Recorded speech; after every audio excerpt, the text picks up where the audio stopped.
오늘 설교 제목을 그가 아기로 태어나신 이유는 이라고 잡았습니다. 예수님은 왜 갓난 아기로 태어나셨을까요? 사실 아기로 태어나신 후에 30년간의 성경에서는 기록이 그렇게 많지 않습니다. 12살 때 성전에 올라가신 것 외에는 예수님의 생애를 일일이 다 기록해 놓지는 않았습니다. 그런데 30년간의 그 예수님의 생애가 기록되지 않았다고 중요하지 않은 걸까요? 그 30년간의 생애는 필요 없는 것이었을까요?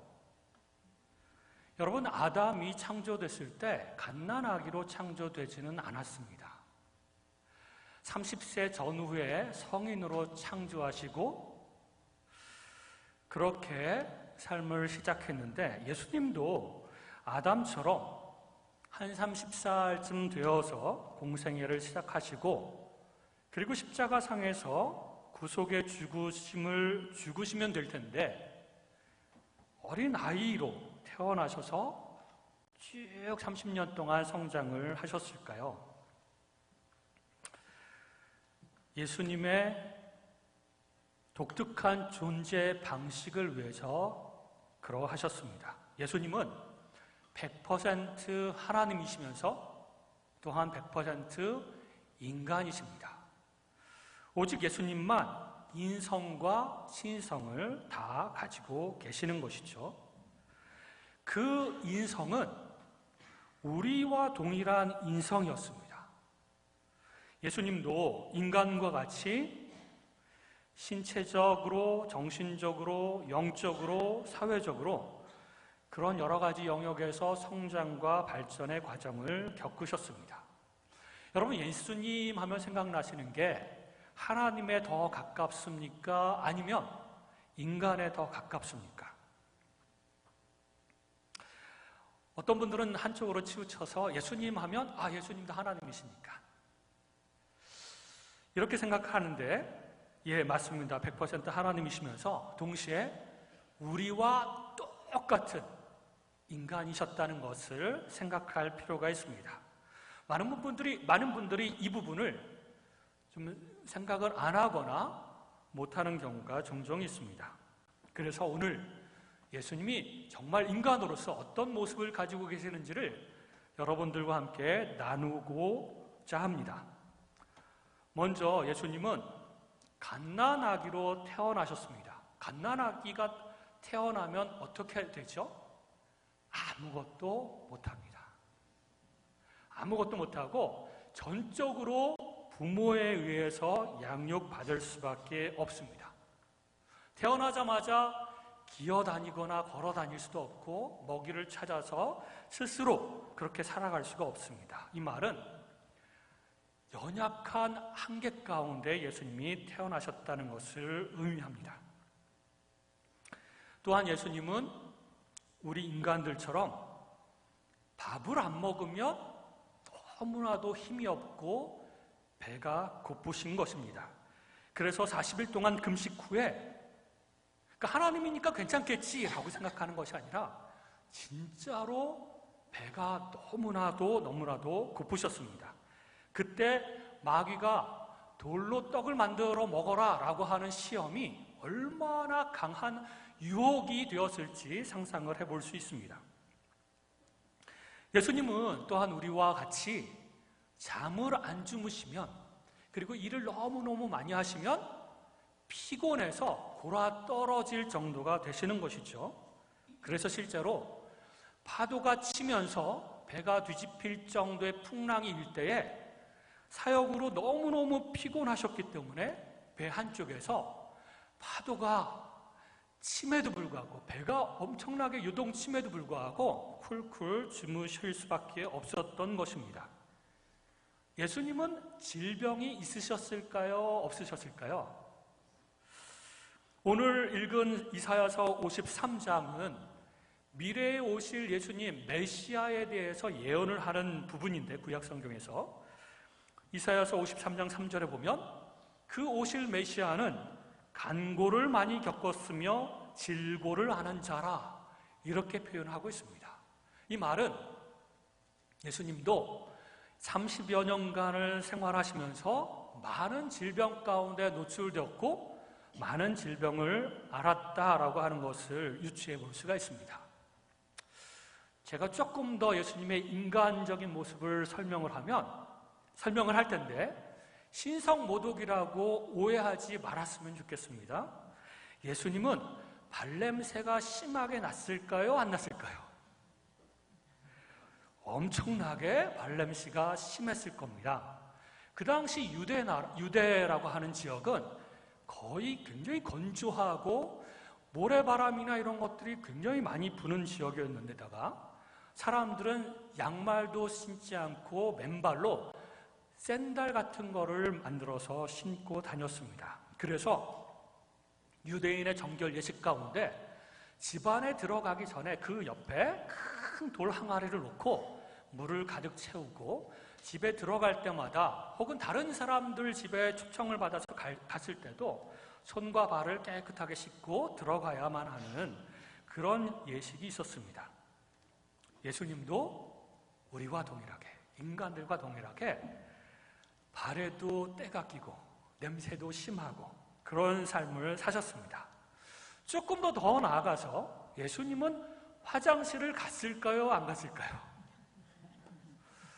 어떤 소녀들은 자기가 정말 사랑하는 학교 선생님 화장실도 안 간다고 이렇게 상상을 하죠. 그런 것처럼 어떤 성도님들은 예수님 화장실 가는 걸 한 번도 상상을 해보지 않았는데 예수님도 참 많이 먹는 걸 좋아하셨습니다. 그래서 바리새인들이 비판을 했죠. 세례 요한은 금식을 자주 하는데 너희 선생은 어떻게 먹는 걸 그렇게 즐겨하느냐, 이렇게 비판을 하기도 했죠. 먹으면 화장실 가야 되죠. 외모는 어땠을까요? 우리가 가끔 보는 예수님의 그림이나 사진을 보면 너무나도 잘생긴 얼굴에 머리는 어떻게 되죠? 금발머리. 코가 오뚝한 서양 사람들처럼 이렇게 그림을 그렸죠. 근데 사실은 그게 틀린 그림입니다. 예수님은 서양 사람이 아니라 엄밀하게 말하자면 동양 사람이고, 예수님의 실제 얼굴을 그 그림으로 그리거나 이런 자료는 전혀 남아있지 않습니다. 우리가 보는 예수님의 그림이나 사진은 사실 유럽 중세시대 때부터 그리기 시작한 그냥 상상으로 그린 그림입니다. 그런데 오늘 이사야서 53장 2절에 보면 이사야가 메시아에 대해서 예언하기를 고운 모양도 없고 풍채도 없은즉 우리가 보기에 흠모할 만한 아름다운 것이 없도다. 이 구절을 통해서 유추해 보면 예수님이 그렇게 잘생기지는 않았을 것이라고 생각해 볼 수 있습니다. 그러므로 외모에 자신 없는 사람들은 예수님 생각하면서 마음의 위로를 받으시기 바랍니다. 예수님은 가난하셨을까요? 부자였을까요? 너무나도 가난한 삶을 사셨습니다. 이스라엘이라고 하는 나라도 굉장히 힘없는 가난한 소국이었으면서도 동시에 로마 식민지 지배를 받아서 참 많은 양식과 물건들을 약탈당하고 수탈당했던 역사가 있습니다. 그런데 그 가난한 유대 땅에서도 제일 가난한 동네 나사렛에서 사셨고 활동하셨던 갈릴리 지역도 그렇게 부유한 지역은 아니었습니다. 게다가 예수님의 직업은 뭐였죠? 목수였습니다. 오늘날의 목수는 요즘에 돈도 좀 잘 버는 직업군 중에 하나인데 그 당시의 목수는 정말 가난하고 육체노동으로 힘든 그런 직업 중에 하나였습니다. 그러므로 예수님이 사셨던 그 30년 동안의 삶은 우리 중에서 가장 가난한 사람들보다 훨씬 더 가난한 삶을 사셨다고 볼 수가 있습니다. 여러분, 그 당시에는 오늘날과 같은 그 수세식 화장실 없습니다. 그리고 수돗물이 이렇게 콸콸 나오는 상수도나 그러니까 버린 물을, 더러운 물을 이렇게 정화시키는 하수도 시설도 전혀 없었고요. 늘 동네 자체가 냄새나고 더럽고 그리고 질병들이 가득한, 세균들이 가득한 그런 곳에서 사신 것이죠. 게다가 저희들은 겨울 추울 때는 난방이 잘 되고 여름에 더울 때는 에어컨도 나오지 않습니까? 예수님이 사셨던 곳은 에어컨도 없고 난방도 없습니다. 물론 추운 겨울 밤에는 또 불을 조금 뗐을 수도 있습니다. 하지만 굉장히 열악한 가운데서 예수님은 사셨던 것이죠. 게다가 예수님은 배신을 많이 당하셨습니다. 가룟 유다에게 은 30에 팔리우고 수제자였던 베드로는 3번이나 모른다고 부인을 했으며 예수님이 잡히자마자 제자들, 목숨 걸고 따르겠다라고 하는 제자들은 전부 다 도망가 버렸습니다. 게다가 수만 명이 예수님을 따르면서 메시아라고 그리고 우리의 왕이 되달라고 그랬던 사람들이 한순간에 돌변하여서 십자가에 못 박아 죽여라 라고 외치는 그런 모습을 목격하였습니다. 그래서 이사야 53장 3절에 보면 그는 멸시를 받아 사람들에게 버림받았으며 이렇게 예언을 한 것이죠. 자기 민족들에게 실어 버림바 되었으면서도 동시에 로마 군사들에게 잡혀서 조롱당하고 멸시를 받고 십자가 형틀에 매달리기 전에는 심한 고문을 당하였습니다. 그래서 이사야서 53장 4절에 보면 그는 실로 우리의 질고를 지고 우리의 슬픔을 당하였거늘 우리는 생각하기를 그는 징벌을 받아 하나님께 맞으며 고난을 당한다 하였노라. 그냥 육체적으로 예수님을 고문하고 조롱하고 한 것이 아니라 하나님의 이름으로 예수님을 정죄한 거죠. 저 신성모독하는 저 죄인을 하나님께 심판받아 십자가에 죽여야 한다. 사람들이 다 저주하고 그렇게 조롱하고 멸시하고 그랬다는 것이죠. 그분은 사실 100% 인간이셨고 철저하게 우리와 동일한 인간이셨습니다. 근데 많은 성도님들은 잘못 생각하는 경우가 있습니다. 예수님이 고난당하는 것을 보면서 그래도 예수님은 하나님이시니까 고난당하는 것이 그렇게 어렵지 않으셨겠지, 감당할 만 하셨겠지 이렇게 생각하는데 절대로 그렇지 않습니다. 인간의 육체를 입고 오셨다는 의미는 인간이 느끼는 정도의 모든 한계와 고통을 고스란히 다 느낄 수 있었다는 것을 의미합니다. 예수님은 30여 년 동안 연약함과 한계와 온갖 종류의 질병과 배고픔과 피곤함과 가난과 사람들에게 멸시를 받고 싫어함을 겪으셨습니다. 우리가 겪어야 하는 그 모든 인간의 고통을 겪으셨다는 것이죠. 육체적인 고통도 있으셨고 정신적인 고통도 있으셨는데 너무나도 견디기 힘든 그런 고통들이었습니다. 그러나 이런 육체적인 고통, 정신적인 고통보다 훨씬 더 심각한 고통이 있었는데 그것이 바로 영적인 고통입니다.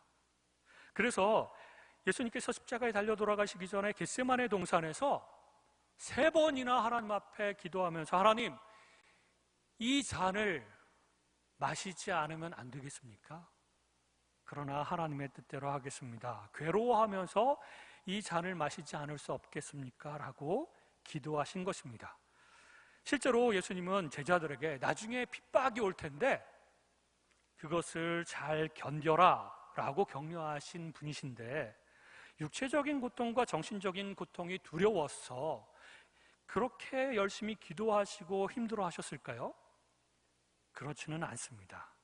마지막 고통인 영적인 고통, 하나님께로부터 버림받아 죄인으로서, 죄가 없음에도 불구하고 인류의 대표로서 죄인이 되시고 십자가에 달려 있는 상태에서 심판자이신 하나님께 심판받아 정죄되셨고, 그리고 그렇게 하나님께로부터 버림받은 고통, 영적인 고통 때문에 힘들어 하셨던 것입니다. 이렇게 예수님이 어린아이로 태어나신 이유, 그래서 인간의 모습으로 30여 년간을 삶을 사셨던 이유는 우리 죄악의 결과인 고통을, 그리고 우리 죄악의 결과인 여러 가지 문제들을 삶에서 몸소 다 감당하기 위해서 그러셨습니다. 그래서 이사야서 53장 5절에 보면 그가 찔림은 우리의 허물 때문이요 그가 상함은 우리의 죄악 때문이라. 그가 징계를 받음으로 우리는 평화를 누리고 그가 채찍에 맞음으로 우리는 나음을 받았도다. 이 말씀을 이루시기 위해서입니다. 십자가상에서 몇 시간 고통받아서 죽는 그 고통도 아주 극한 고통이었지만 30여 년간 인간의 모습으로 삶을 사시면서 겪는 수없이 많은 한계와 연약함과 고통은 그것도 우리가 무시할 수 없는 큰 고통이었다는 것인데, 이 고통을 왜 당했느냐? 우리의 죄를 용서하시기 위해서, 그 죄에 대한 모든 고통과 결과를 다 짊어지시기 위하여 그것을 받으셨다는 것입니다. 그러므로 우리는 나음을 받았고, 그러므로 우리는 하나님과 평화를 누리게 되었다는 것입니다. 그분의 고통을 통하여 우리가 알 수 있는 사실 한 가지가 더 있습니다. 히브리서 4장 15절 개역 한글 버전의 개역 한글역에 의하면 우리에게 있는 대제사장은 우리의 연약함을 체휼하지 아니하는 자가 아니요 모든 일에 우리와 한결같이 시험을 받은 자로 돼 죄는 없으시니라. 여기서 알 수 있는 사실은 그분은 우리의 고통을 다 아신다는 겁니다. 이 연약함을 체휼하다, 체휼이라고 하는 말은 체험에서 알기 때문에 긍휼히 여긴다라는 뜻이 있습니다. 모든 일에 우리와 한결같이 동일하게 시험을 받고 고통을 당하고 힘든 역경을 당했다는 것입니다. 그래서 그분이 전지전능하시기 때문에 우리의 고통과 우리의 문제들과 우리의 어려움을 다 아시기도 하지만 그 예수님은 직접 체험하셨기 때문에 그 고통을, 그 얼마나 우리가 고통스러워하는지를 알고 계신다는 것입니다.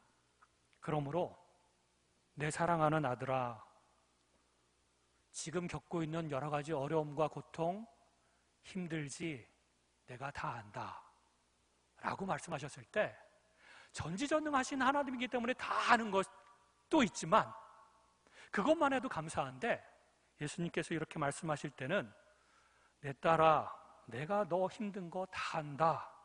왜냐하면 내가 겪어봐서 그게 얼마나 힘들고 고통스러운지, 견디기 힘든 것인지 내가 다 안다. 내가 해봐서 알아. 이렇게 말씀하시는 것이죠.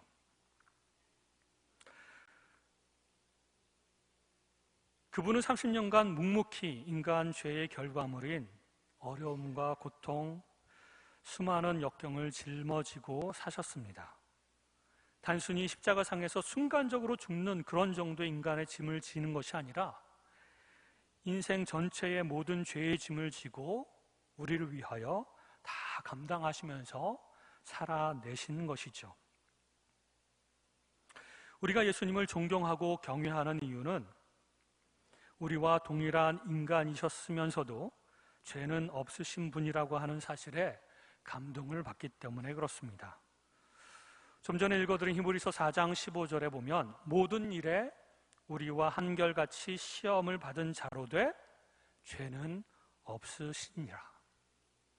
그분이 그분의 삶 가운데서 수많은 역경과 어려움과 사람들로부터 공격을 받고 마귀로부터 시험을 받고 그랬을 때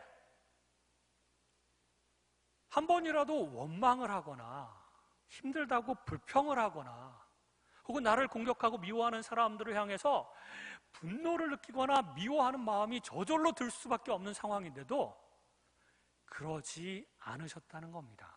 한 번도 그러하시지 않으셨다는 것이죠. 죄 짓지 않으셨다는 겁니다. 그래서 십자가상에서 달리셨을 때 수많은 사람들이 저주를 퍼붓고 막 돌을 던지고 막 그랬을 때 예수님께서 하나님께 기도하는 장면이 있습니다. 하나님, 저들의 죄를 용서하여 주옵소서. 저들이 지금 자기가 하는 짓을 알지 못하기 때문에 그렇습니다. 그렇게 십자가에 달려 죽이라고 하고 저주하고 조롱하는 무리들을 향하여 예수님은 한 번도 미워하거나 니네 조금 이따 보자, 내가 100배로 갚아주리라, 이렇게 하지 않으시고 끝까지 사랑하셨다는 겁니다. 긍휼히 여기셨다는 겁니다. 저 사람들 몰라서 그렇지, 나중에 이 사실을 알고 하나님의 은혜를 알게 되면 예수님을 믿고 다시 돌아올 사람인데, 그러면서 불쌍한 눈으로 그들을 보았다는 것이죠. 모든 일에 우리와 한결같이 시험을 받은 분이시지만 죄는 짓지 않으신 분이시라는 것입니다. 많은 성도들이 이 부분도 오해를 합니다. 예수님께서 하나님이시니까 그런 완벽한 마음을 가지실 수 있으셨지라고 생각을 하는데요, 그렇지 않습니다. 인간의 모습으로 오셨을 땐 신성을 잠시 내려놓고 온전히 100% 인간으로 사셨습니다. 그럼에도 불구하고 그분도 인간으로서 성령 하나님의 인도하심과 성령 하나님의 도우심을 구하며 매 순간 사셨습니다. 그래서 대단하신 것이죠. 그렇기 때문에 우리들에게도 소망이 있습니다. 우리 예수님처럼 우리도 거룩하고 흠없이 아름답게 하나님 앞에서 삶을 살아갈 수 있다는 것입니다.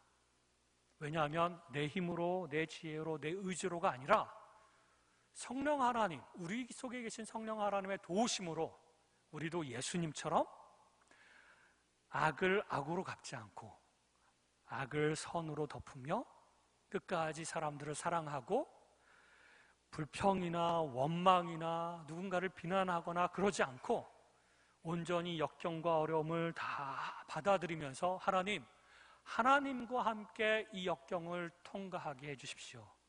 하나님, 예수님처럼 저도 하나님 묵묵히 이 삶을 살아갈 수 있도록 하나님 도와주십시오. 아무리 큰 어려움과 역경과 문제들이 내 삶 가운데 온다고 할지라도 예수님처럼 살기를 원합니다. 하나님 도와주십시오. 이렇게 나아간다면 우리 속에 계신 성령 하나님께서 우리를 도와주실 것입니다. 그리고 우리도 예수님처럼 죄 안 짓고, 물론 100% 예수님처럼 100% 안 지을 수는 없지만 싸워 이겨나갈 수 있게 된다는 것입니다. 우리가 죄성을 가지고 있음에도 불구하고 우리보다 먼저 가신 그 예수님을 쫓아서 예수님을 바라보며 그렇게 나아갈 때에 우리는 예수님을 닮아갈 수 있게 된다는 것입니다. 그러므로 이 시간 인간의 모습으로 오셔서 우리 대신 모든 죄악의 결과인 그 고통의 문제들, 여러 가지 문제들 다 감당하시고 우리 대신에 그 모든 것 대가를 치르신 그 예수님, 감사한 마음으로 주님 감사합니다. 우리 대신 이 모든 것들을 짊어지셨기 때문에 우리가 나음을 받고 하나님과 평화를 누릴 수 있도록 해주셔서 감사합니다. 이 마음으로 주님 앞에 나아가기를 원합니다. 그리고 또 한 가지, 하나님 예수님 닮기 원합니다. 그리고 또 한 가지, 내가 다 안다. 네가 힘든 거 얼마나 힘들지, 견디기 힘들지 다 안다 라고 하는 예수님의 격려와 위로의 말씀을 들으시는 저와 여러분이 되시기를 주님의 이름으로 축원드립니다.